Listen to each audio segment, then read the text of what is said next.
নমস্কার, welcome back to Babusona digital YouTube channel.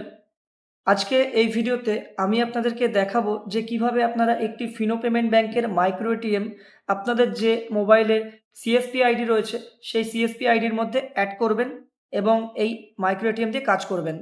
তো এটা কিন্তু একটা ব্লুটুথ ডিভাইস, এটা ব্লুটুথের মাধ্যমে অ্যাড হয় এবং এটা ওয়াচ ডাটা আপনারা দেখতেই পাচ্ছেন। তো প্রথমে আমি এই যে মাইক্রো এটিএমটিকে অন করে নেব। এখানে দেখুন মাঝখানে পাওয়ার বাটন রয়েছে, তো পাওয়ার বাটন দিয়ে আমি মাইক্রো এটিএমটি অন করে নেব। তো অন করে নেওয়ার পরে দেখুন আমি অন করে নিলাম। অন করে নেওয়ার পরে এখানে ওয়াচ ডাটা লেখা আসছে এবং এখানে সিরিয়াল নাম্বার, মডেল নাম্বার সবই লেখা দেখাচ্ছে, আপনি দেখতেই পাচ্ছেন আপনারা। এবং এরপরে আমরা চলে যাব সিম্পলি ফোনে। তো ফোনে আমরা প্রথমে চলে যাব ব্লুটুথের মধ্যে। ব্লুটুথের মধ্যে চলে যাওয়ার পরে আমাদের যে ডিভাইসের নামটি চলে আসবে ব্লুটুথের, সেই ডিভাইসের নামটির উপরে ক্লিক করব। তো নামটির উপরে ক্লিক করার পরে এখানে দেখবেন একটা কোড দেখাবে এবং এখানেও দেখবেন একটা কোড দিতে বলবে। তো আমরা এখানে এই যে কোডটা আছে সেটা দেখে দেখে এখানে বসিয়ে দেব। তো আপনারাও সিম্পলি এইভাবেই করবেন। তো এখানে চেক বক্সে ক্লিক করলাম, করে এখানে ডিভাইসের কোডটা বসিয়ে দিয়ে জাস্ট এন্টারে ক্লিক করলাম। এন্টারে ক্লিক করার পরে এখানে দেখবেন অলরেডি পেয়ার কিন্তু হয়ে গেছে। এবং সেকেন্ড যে স্টেপটা আমাদের করতে হবে, সেই সেকেন্ড স্টেপ হলো আমরা আমাদের যে ফিনো অ্যাপ আছে, মিত্রা অ্যাপ, সেই অ্যাপটাকে লগ ইন করে নেব। তো আমি অলরেডি লগ ইন করে রেখেছি। লগ ইন করে রাখার পরে এইখানে কর্নারে দেখবেন ৩টে ডট আছে, তো এই ডটে ক্লিক করবেন। এই ডটে ক্লিক করার পরে আপনারা এখানে পেয়ার ডিভাইসে দেখবেন সেকেন্ড অপশন পেয়ার ডিভাইস, আপনারা এই অপশনগুলোর মধ্যে খুঁজবেন, পেয়ার ডিভাইস পেয়ে যাবেন। তো পেয়ার ডিভাইসে চলে যাবেন। পেয়ার ডিভাইসে চলে যাওয়ার পরে প্রথমে রয়েছে এপি স্ক্যানার। আপনাদের যদি কোনো রকম স্ক্যানার থাকে তো আপনারা এখান থেকে অ্যাড করতে পারবেন। যদি থার্মাল কোনো প্রিন্টার থাকে রিসিপ্ট কপি দেওয়ার জন্য, সেটা প্রিন্টার অপশন থেকে করতে পারবেন।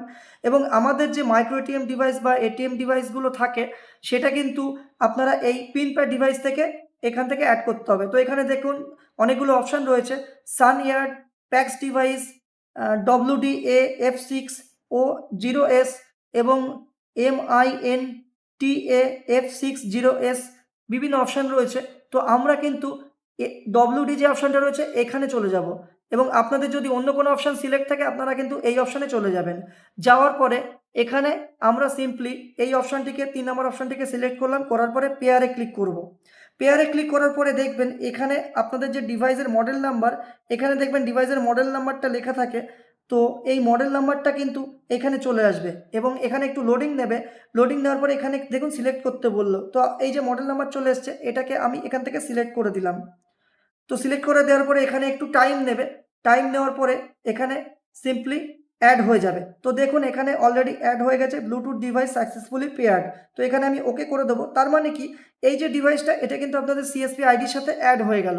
এবার যদি আমি একটু ব্যাকে যাই, ব্যাকে যাওয়ার পরে এখানে দেখুন মাইক্রো এটিএম যে অপশানটা রয়েছে, তো এই মাইক্রো ইপিএসের পরে ইপিএসের পরে মাইক্রো এটিএম অপশানের মধ্যে চলে যাবেন।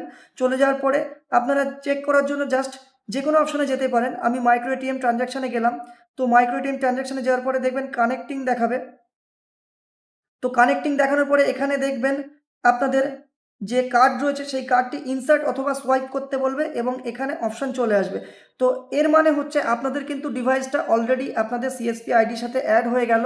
এবং এখানে যদি আপনারা আপনাদের এটিএম কার্ড, যে কোনো ব্যাংকের এটিএম কার্ড কানেক্ট করেন, অর্থাৎ এই যে পেছনে যে জায়গাটা রয়েছে এখান থেকে যদি আপনারা এটিএম কার্ড ইনসার্ট করেন, এখানে কিন্তু আপনাদের উইথড্রলের অপশান চলে আসবে এবং এখান থেকে কিন্তু আপনারা উইথড্রল করতে পারবেন। পরবর্তী ভিডিওতে আমি দেখাবো কিভাবে উইথড্রল করবেন। তো ভিডিওটি যদি ভালো লেগে থাকে অবশ্যই একটা লাইক করবেন, শেয়ার করবেন এবং যদি আপনাদের ফিনো পেমেন্ট ব্যাংকের সিএসপি আইডি প্রয়োজন হয় অবশ্যই আমাদের সাথে যোগাযোগ করুন। আমাদের হোয়াটসঅ্যাপ নাম্বার স্ক্রিনে দেওয়া থাকলো এবং আমাদের কাছ থেকে আপনারা সিএসপি আইডি এবং ফিনো যাবতীয় প্রোডাক্ট পেয়ে যাবেন। এবং আপনারা কিন্তু আমাদের হোয়াটসঅ্যাপে যোগাযোগ করলেই কিন্তু আইডিগুলো হয়ে যাবে। আর আমরা কিন্তু ফিনো পেমেন্ট ব্যাংকের ডিস্ট্রিবিউটর। তো সকলে ভালো থাকবেন, সুস্থ থাকবেন। আবারও অন্য কোনো ভিডিওতে দেখা হবে। ধন্যবাদ।